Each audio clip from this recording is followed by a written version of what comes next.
Hello, everyone. My name is Stephen Murray, and I'd like to welcome you to this week's episode of The Gift of Giving.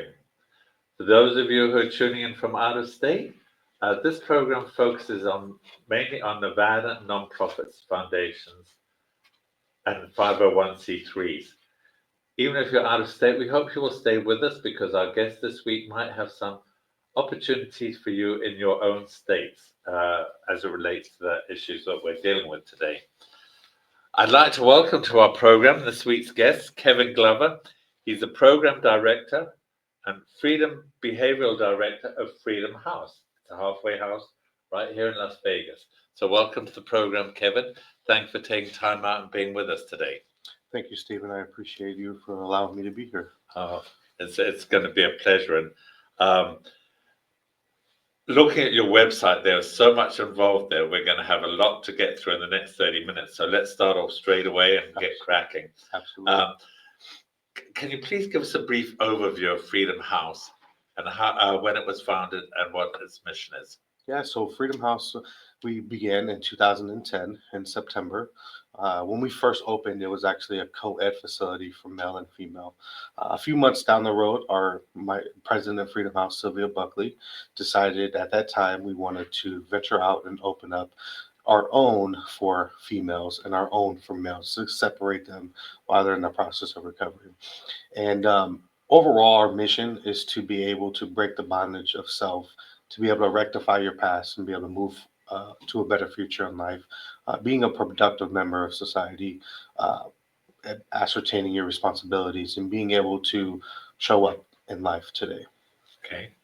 So the people that you're helping, these people what with drug, alcohol, mental health issues, or Really, all of the above. yes? So, our main goal is to be able to have an open door for the public and for the community. Our strongest suit is substance abuse and mental health. And we also offer housing for the homeless community, as well as someone wants to walk in just to have a safe place to stay, they're welcome as well. Wow. How many rooms are there in the facility? So currently, I have 18 female beds, I have 40 male residential beds, and I have 69 male transitional housing beds. Oh my goodness, that's quite a size. That's quite a size. Yes. Now, what made you get involved in this organization? There's so many organizations in Nevada. Yeah, absolutely. So Freedom House is dear to my heart. I was actually a program participant, graduate now. Back in 2019, I was released from NDOC Department of Corrections, and I was gifted the opportunity to um, apply for Freedom House. And so going through that program helped me with so many different things in my life. And the truth is why I'm here today is because of the Freedom House program. And I wanted to get involved because I wanted other people like myself to understand that there's a way out of the life we used to live. And all it takes is hard work and a lot of dedication, um, and being able to stand on your morals and say, I don't have to be that person today.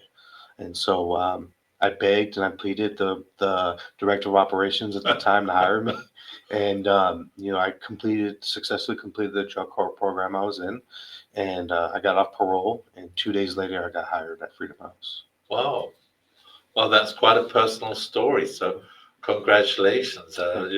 That's quite a credit to turn your life around and now give back to the community and help others that are traveling the path that you travel. So, Absolutely. congratulations. So, so let's talk about the program because you are the director of behavioral director there. Um, and it looks to me, from what I could see, you have three main features. There's treatment, aftercare, and sober living. So let's talk about each one of those, and we'll start with the treatment, if that's okay. So first of all, what are the different levels of care at Freedom House? By the way, you've got residential, outpatient, and SAPTA.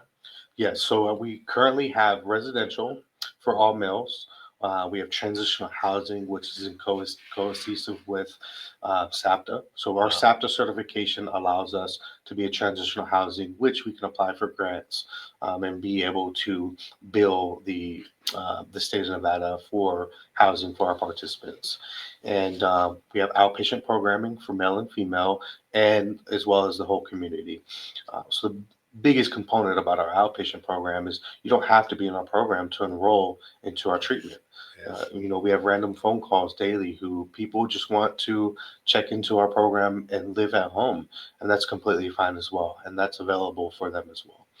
And then we have a transitional housing for all females as well. Good. Now you mentioned SAPTA for our viewers who might not know what SAPTA is. What is SAPTA? So SAPTA is a certified credential through the state of Nevada, and it is a full certification for us to fully operate in a substance abuse realm in a treatment facility. Gotcha. Okay. So let's talk about some of the treatment options. You've got personalized treatment plans. You've got comprehensive therapy options. You've got all kinds of options here. So would you like to talk about some of these options? Yeah, absolutely. So the one that sticks out to me the most, right, and that I always encourage our participants to dive fully into is the personalized plans for the case management team as well as our clinical team. And the reason why is because you meet them where they're at. We have, like myself, when I went through the program, I didn't have an idea of what my goals look like, what I wanted to do. And so we opened the door for the participant and we asked them, what does your life look like 2, 3 months down the road? And some of them say, I don't know. Some of them say, well, this is what I want to do. I all the way from A to Z. And each goal and each barrier that's in between those goals, we step in and we help them. So the process with the personalized is we walk them each step of the way. There's not one time throughout their duration of our program where they don't have a case manager, a behavioral health tech, or a counselor to assist them with their needs. Boy, that is a lot of work and a lot of effort, a lot of stuff, human resources too.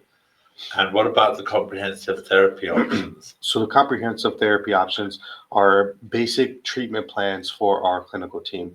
So each person that comes into our program, they're assigned a counselor, a one-on-one counselor who they're able to meet with once a week, one-on-one, as well as during their duration of their groups. And the same thing with that, they're able to go to their counselor directly via email, directly phone, or even schedule an appointment. And their counselors actually have a solidified case plan that they work with them through, mainly substance abuse, behavioral issues or barriers at that point as well, and mental health. And the biggest thing is they set goals for them in that realm, so that we kind of separate the field where they have case management. We deal with the recovery component, and then the counselors, they deal with the substance abuse requirements and the mental health requirements as well. Boy, that's you've got good coverage there of those on these programs. Of course, you've been doing all these years as you've got it down to a science. Then also you have structured daily routines. Correct. So our structured daily routine for residential, each participant is woken up at 6 a.m. Breakfast is served at 6:30. At 7:30, so from 6:30 to 7:30, they're completing chores. So any person that comes into our program, they have a chore that's assigned to them. And at 7:30, they go to morning meditation, which is a group gathering of the participants, and they get centered for their day. They have that time to kind of whatever's on heavy on their chest, they're able to relieve at that time in that meeting. And that way, when they do show up for group, they're present. They're available to take in anything that they're going to learn for the day. And programming is from 7:30 all the way till 4:30 every single day for our residential program. And for our transitional housing sober living, our participants every day they're woken up at 7 a.m. That's a little different because in sober living, most of them have jobs. They have to go to classes outside of our program. They have to go drug tests. They have to go to court. Some of them have other prior obligations. So our goal is to make sure that everyone's woken up at 7 a.m. and making sure they obtain all the responsibilities that they have to do for that day, and they're off property, engaging into society. The biggest thing for me when I was in the program is having someone say, Kevin, don't forget you have to do these things today. And we didn't realize what we had to do and what our responsibilities looked like at the time. And that's why we need someone to be able to walk us through each step of the way. And I checked in with my case manager every single morning before I left property. I have to sign in and out when I'm in sober living as well, so the staff members know where I'm going. My phone number has to be on file, so anytime something comes up, I'm able to call a participant and say, "Hey, this is what's going on." And the goal is to allow structure in your life. Yes. So you're not freely just wandering around society with no goal. The minute I'm left with my own devices is the minute something I can get in Yes. trouble. You know. Yes. That's why the structured daily routine is probably a very important part of the program for those that are there, because yes, it brings some organization into their life. Absolutely. What about aftercare planning? So aftercare planning is very important for Freedom House. Our biggest goal is to ensure that when they do complete our program, they come back. They give back to the people that are there, because you have a service to commit to, whether it's your own personal life, your own personal recovery. But the goal is to have a 2-year aftercare with each individual that comes through our program, meaning anywhere in 2 years you're struggling, you're able to come back free of charge, free of service, to meet with our case management team to kind of sit back down. Maybe we have to start from square one. We have a lot of participants who come back to the program and say, "Kevin, I lost my ID. Can you guys help me get my ID again?" And I'm like, "Yes, absolutely." Maybe they want a different job in a different career field, and we're able to have access to unlimited resources in the community due to our community partners, and we're able to offer that to the participants in the aftercare. I'd like to talk a little bit more about this aftercare, because it seems that's very important. There's a lot to it. Absolutely. It's almost more to the aftercare than there is on the in-care. But please stay with us, folks. We're just going to take a brief sponsorship break, and we'll be right back. Budget deficits, national debt, presidential elections, government shutdowns, global conflicts in Europe, global conflicts in the Middle East, global pandemics, interest rates, rising inflation. Markets go up and markets go down for reasons nobody can control. Don't let the volatility of the stock market determine the quality of your retirement. Your financial strategy can make all the difference. I'm Joshua Dowden. At Priority Wealth Partners, your goals are our goals. We believe people can live better lives with smart financial education and knowledge. We work closely with clients to match strategy with individual needs. Our personal financial strategies have helped investors accomplish their goals while reducing market volatility, and we can help you too. You've worked hard to get where you are now. Your financial plan should work hard for you in retirement. Conveniently located in downtown Summerlin, my name's Joshua Dowden. Call me today for a free consultation. 702-808-6513. That's 702-808-6513.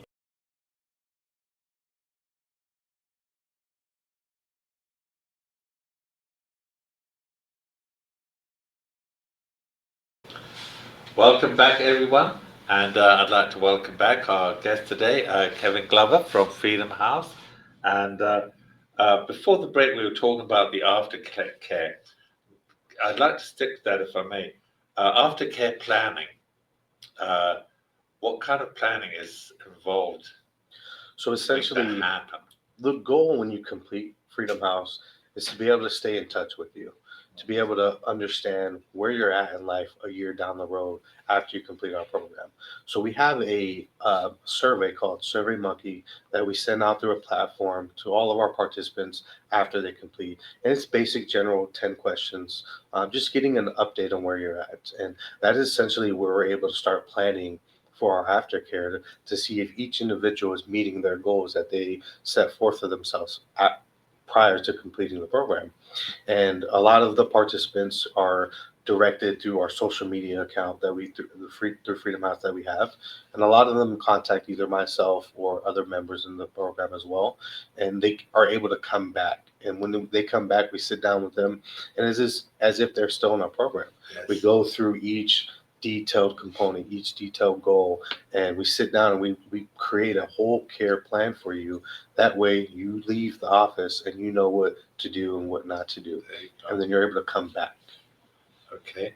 And when they come, there's certain things that they can bring and certain things that they're not allowed to bring.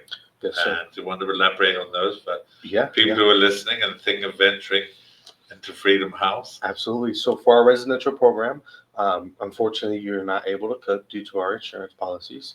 However, we do allow each individual to have 7 shirts, 7 pants, unlimited boxers, unlimited socks. They can have hats as well. We just don't allow them to wear them on property. No cell phones, no electronics. They are allowed to have a digital radio where it has a digital clock as well. And the goal with we hear this a lot of time. They're like, Kevin, why don't you guys allow electronics in your residential program? And the biggest thing is because when you're in a facility or you're in a program, the biggest goal for you is to figure out why you're there. We don't want no distractions. Yes, And, makes sense. for myself personally, when I went through the program, if I had a cell phone or access to social media, I wouldn't be paying attention. So, Makes sense. so we don't allow the electronics. However, after they're on a 30-day blackout while they're in our residential program, after 30 days, they're able to come to the office twice a week and place phone calls in the office to their loved ones, their kids, and stuff like that. And then they're also every Wednesday we have family group where they can invite their family out to the program as well. And in our transitional housing, that's where a lot of people love it there because they can have everything they want, just no drugs and no alcohol. There you So that's the biggest thing for huge for a lot of people. They can have Yes. their TVs, electronics, and stuff like that. Yes. Yes, I saw on your website you also say no alcohol, no weapons, no inappropriate clothing. Yes, yes, So- it's big, especially in the economy and society we live in. There's a lot of um, graphic shirts and stuff like that, and Yes. our goal is to not condone. We don't Sure. we don't want you walking around, with weed stripes on your shirt, and stuff like that. So the biggest thing for me is, just how you would when you go to church. Yes. You know. There you go. Good example right there. Absolutely. Let's talk about some of the benefits. Sustained recovery. You have a segment there on your website about sustained recovery. Would you like to share with our viewers some of that? Absolutely. So the sustained recovery essentially is is kind of dials into the aftercare. How long down the road are you able to sustain your recovery, and what are you doing for yourself in your recovery? Dialing to the aftercare with the sustained recovery is our biggest alumni, right? And that is where we see the most of the population. And I tell the viewers and people all the time, if you want to see what Freedom House is all about, come to one of our alumni events because that's where we center in. We get everybody who graduated from the program since we opened up, and we bring them out. We throw a big event, a big party, and they're able to give back. And that is when you see people living their best life. They bring their family, they bring their kids, and they get to tell these amazing stories, what they have accomplished throughout the time they completed our program, along with what they're doing to keep themselves dialed into recovery. You know, I myself am in recovery, so the biggest thing for me is not forgetting where I came from and what am I doing to better myself each and every day. And that's how I'm able to fully sustain while I'm in recovery. Wow. Now, how long are you in recovery for? So Is that- depending on who you are, right? Like Yes, okay. for me, recovery is a lifelong process. And depending on exactly who you are and how you view your own recovery. But I tell each individual that this doesn't stop. No. It's a daily reprieve that we have to show up every single day to become a better person than we are yesterday. Yes. Well, certainly for those with the alcohol problem, that their motto is, one day is it one day at a time? Yeah, Is that one the day at a alcoholics? time. Yes, sir. And there you go. And you also mentioned community support. Freedom House would not be where we're at today without all of our community partners, and we go to a lot of events. We're heavily strong in the community, and we cannot run and operate our program without them. And that's the biggest thing for the people to see that are in our program.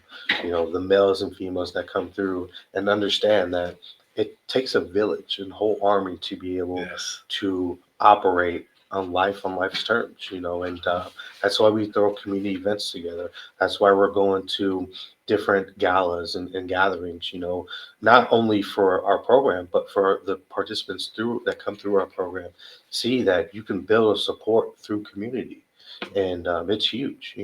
One thing for me is I did not understand how important it was until I got really involved, and other people in the program, they had the faith that I did not have. And they gave me the opportunity to see the light at the end of the tunnel. Wow. You've got a very incredible personal story here, or you've invested a lot of it back. Um, Other aftercare, well, you mentioned, actually, you've already mentioned the alumni things. You touched a little bit about sober living, and you mentioned about case management. Now, you also have mandatory support meetings, and how often do you have those? Yes, sir. So Monday through Sunday, twice a day, one at 7:30 in the morning and one at 7 p.m. So the morning meeting is a 30-minute, essentially a gathering, more or less, morning meditation, kind of get centered for your day before you leave property. And then the 7 p.m. meeting is an hour long recovery meeting, which we rely heavily on the community to be able to bring outside people to come bring in meetings for our participants. We do Alcoholics Anonymous, Narcotics Anonymous, Gambling's Anonymous, as well as Heroin Anonymous. Boy, that's quite a range that you're covering just right there. Yes, sir. Are there financial obligations for these people in sober living? Yes, sir. So after, depending if they come to our program on a grant, now we work with the Specialty Courts program in Las Vegas, Nevada, which is our main financial hub, right? And so ideally, let's say I was referred through a drug court program and got sent to Freedom House. I'm only on the specific grant that they provide for X amount of days. Majority of them, it's 90 days. So after the 90 days, our goal is to make sure they're self-sufficient to start paying their own rent, because the idea of sober living is essentially long-term for each individual, Yes. but in a sense being able to have it as a stepping stone for them to understand these are my responsibilities I have to do in life, and it's 175 a week.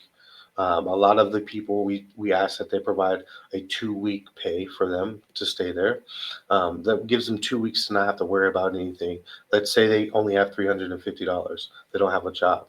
Well, that gives them that first 2 weeks to be able to stamp down, find employment through our employment opportunities, and $700 a month. Okay. We're going to talk a little bit about that when we come back. We're just going to take another brief sponsorship break. Please stay with us, folks. We'll be right back. Introducing Pacific Coast Capital, your partner in finance. We provide financing for your business. Speed, flexibility, and creativity are the foundation of our service. We'll help you navigate through change and opportunities. Our 90-plus years of experience ensures quick turnaround on loan decisions. Ride the wave to prosperity with us. Ready for new funding? Visit our website today at pacificcoastcap.com. Country roads take me home to the place where I belong, West Virginia, Mountain Mama. Comes a triple yodel. Adi-yodelay, the-loo-leo, the-leo-leo, oh-oh-wee.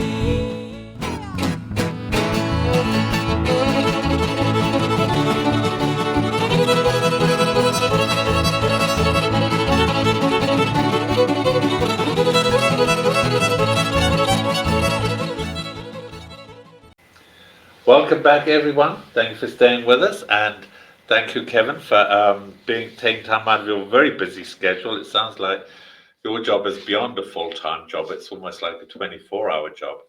So we're talking about financial obligations. If people have insurance, does insurance help out with any of these costs at all? Right now we partner with Silver Summit Health Plan, who pays for housing. We also partner with Anthem, so we are able to get community investment funds through Anthem and Silver Summit. And so if they have to have those insurances, we're able to help them by bringing them into our program, not and relieving that financial barrier from them. Okay. Now we're also in the process of getting credentialed for Medicaid provider type 93. Yeah. Which will allow us to start paying for residential programming for our participants. Now, insurance does pay for our outpatient services. Unfortunately, they just don't pay for housing. So that is the accomplishment that we're working on for 2025 to be able to open that door fully to the community. Okay. Now you mentioned Medicaid. What about Medicare? If there's senior citizens that Yes, we are do in accept Medicare. so you do accept and Medicare does pay? Yes, sir. Yes, sir. Well, that's nice to know. Now you also have some unique things in Freedom House. You help out with scholarships, job development, and independent housing, which means that you're taking people as they're coming into the program at different levels of recovery, and then you're helping them go out in the world, find jobs and housing and scholarships. So can you talk a little bit about the scholarship? Let's talk a little bit about each of them. Scholarships. Yeah, so our scholarship opportunities, essentially, we were able to obtain 2 donors every year that they donate to Freedom House Sober Living and Freedom Behavioral Health. And through those scholarship funds, we were able to, whether it's residential or transitional housing for women or transitional housing for men, each program we're able to scholarship in and remove that financial barrier. Now, it is case by case, so my main goal is if you really want it, I'm going to give it to you. If you really show and prove the effort that I really want to change my life, I want to be able to offer that opportunity. Now, our clinical director, she's always in my ear about being able to not offer the whole community scholarships, because for me, it's all about if that one person has a chance. Not everybody gets the opportunity. So that's where I love the scholarships for our program because we're able to say, here you go. Don't worry about paying. Just come into our program, stay sober for one more day. And that's huge. Yes, no, that is huge.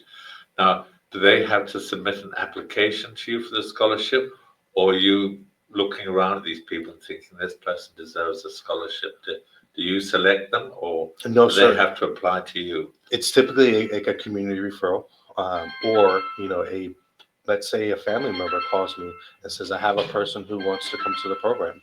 It's basically a referral. All it is a phone call saying, hey, I have an individual who's really ready for your program. And if I do have the scholarship funds available, I'm going to give that person a try. Okay, that's cool. Okay, so now job development. Do you have partners with that helps you? Yes. So job development is one of the biggest curricular activities that we do at Freedom House, because it helps each individual become sustainable in their process of life, and through trial and error, we're able to partner with Employee Envy, who comes on our property every week Wednesday from 8 to 12. And they meet with each individual that needs to be able to be met with, to go over a job resume, to be able to go over career training. And we also partner with Foundation for Independent Tomorrow to be able Yes. to offer these opportunities for training for them, for each individual. And as well as, thankfully, our community partners, we have 32 second chance employers that are able to hire our people through our program. And, we're able to set up interviews for them. We're able to do mock testing for interviews. We also host second chance hiring events for not only the community, but as well as our program as well. Nice. That's very nice. It's nice. We had Foundation for Independent Tomorrow as guests too, and they do yeoman work, giving Yes. second chances and independent housing. So You independent touched on that, but housing. you want to elaborate a little bit? Yeah, absolutely. So the idea of independent housing for Freedom House is essentially, what do you do when you complete? Where do you go?